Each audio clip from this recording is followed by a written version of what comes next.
Olá, turma! Mais uma vez estamos em Teologia Contemporânea. Eu sou Eduardo Maciel, seu professor, e agora nós vamos falar, nessa sétima aula, das teologias sociais.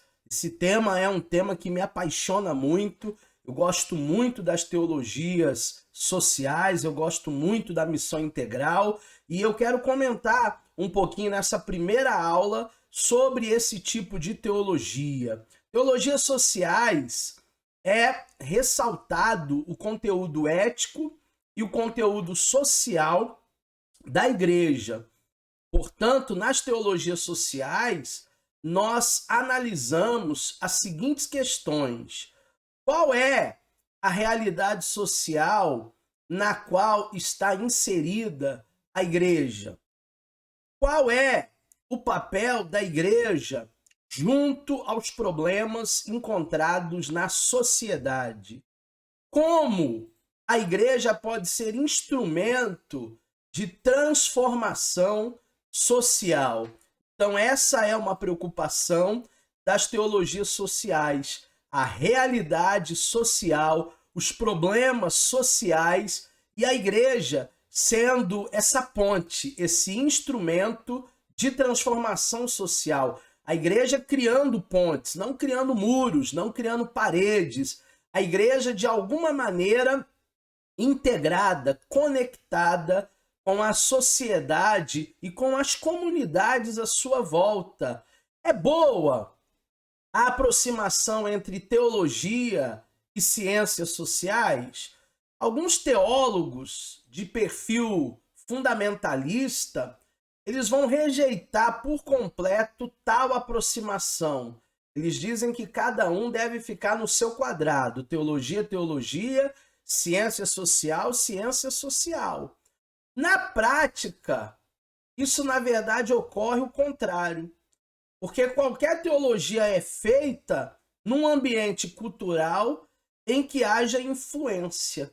E você quer um ambiente mais rico do que um ambiente onde existem desigualdades sociais? Você quer uma influência tão boa quanto esse abismo, onde no mundo de hoje poucos têm muito, mas muito mesmo, aproximadamente 2% da população é bilionária e 98% está vivendo aí aquém do que poderiam viver. Ao estabelecer um diálogo com as ciências sociais, o teólogo cristão terá, por sua vez, de renunciar à sua posição cômoda, de considerar a sua religião um santuário protegido por críticas. Muitas vezes os teólogos eles não querem ser criticar, eles não querem dar a cara, né, para bater. Mas a teologia também, de uma certa forma, não é isso. Nós também não podemos desconstruir essa bolha, esse santuário protegido das críticas. Nós não temos que melhorar em muitos aspectos, em muitas facetas. Então, tudo isso nós vemos com bons olhos. Eu, pelo menos como teólogo, vejo com bons olhos essa aproximação entre teologia, religião e ciências sociais. Eu sei que tem muita gente que diz assim, não, a igreja não precisa se meter com assuntos sociais. Isso aí é obra do governo. Quem tem que fazer são os governantes, não é a igreja. Quando, na verdade, a igreja está inserida na sociedade. E a igreja é o sal da terra, a igreja é a luz do mundo. Vamos ver os grandes nomes do evangelho social. O evangelho social teve como maior intérprete o pastor batista Walter Rauschenbusch. Ele nasceu em 1861 e ele faleceu em 1918. Ele foi professor do Seminário Batistas de Rochester e em 1897 até quando ele faleceu em 18. Então ele doou a sua vida, né, para ser um professor do Seminário Batista.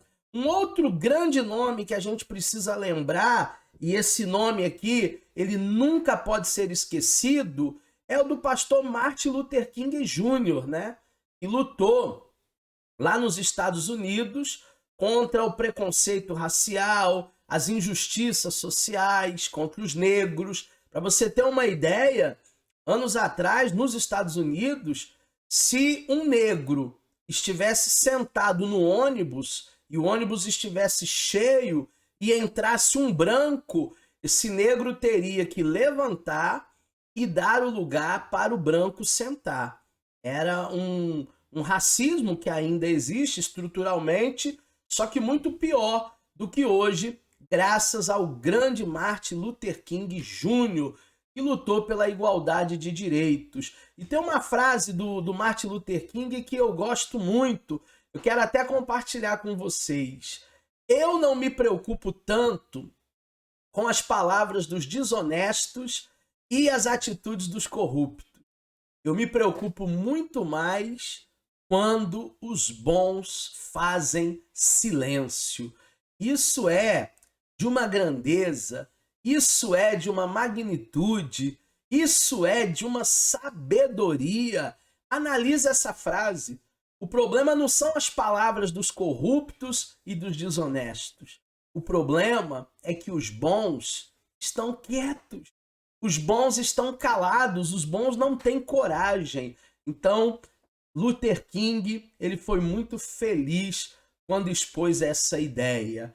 O evangelho social na América do Sul, esse movimento também pode ser identificado aqui como teologia da libertação, com o propósito de estabelecer a justiça social, até mesmo por meio de uma revolução. Lembrando que revolução não é anarquia.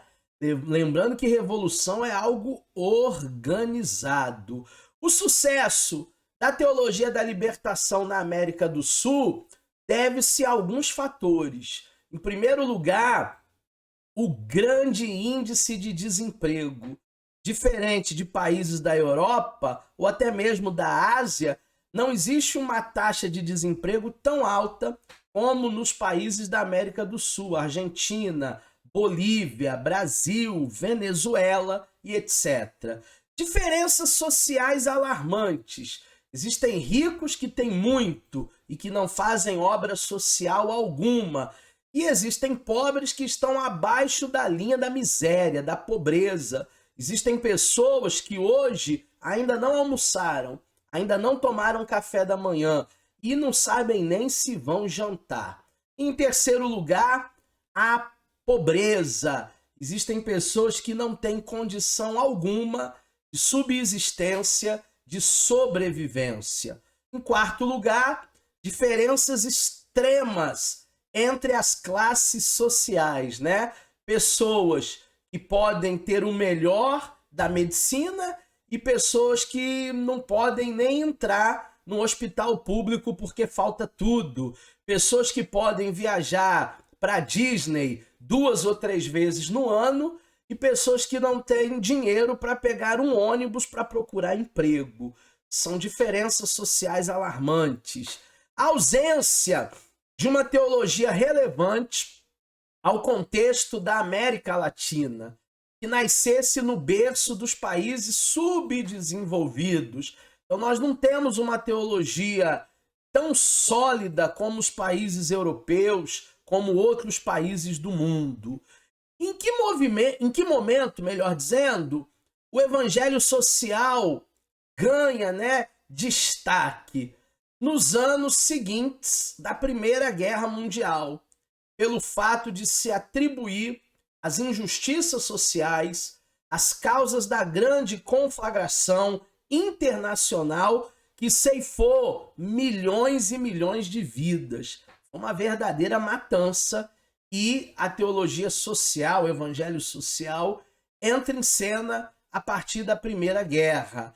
Precisamos entender que no evangelho social, a igreja é um instrumento de libertação para uma sociedade que está inserida numa estrutura social injusta e corrupta. Nós vivemos hoje uma democracia, talvez uma cleptocracia, muito provavelmente, onde existe uma grande cultura de corrupção e aonde as classes, né, menos favorecidas sempre estarão aquém do que poderiam estar. A igreja ela pode ser, sim, um instrumento de libertação para essas classes menos favorecidas. Essa foi a nossa primeira aula, né, e a 7ª de Teologia Contemporânea. A primeira que eu digo é da série de aulas que nós vamos fazer sobre teologia social. Na próxima aula tem mais. Eu quero que você continue com a gente aqui, tá ok? Forte abraço!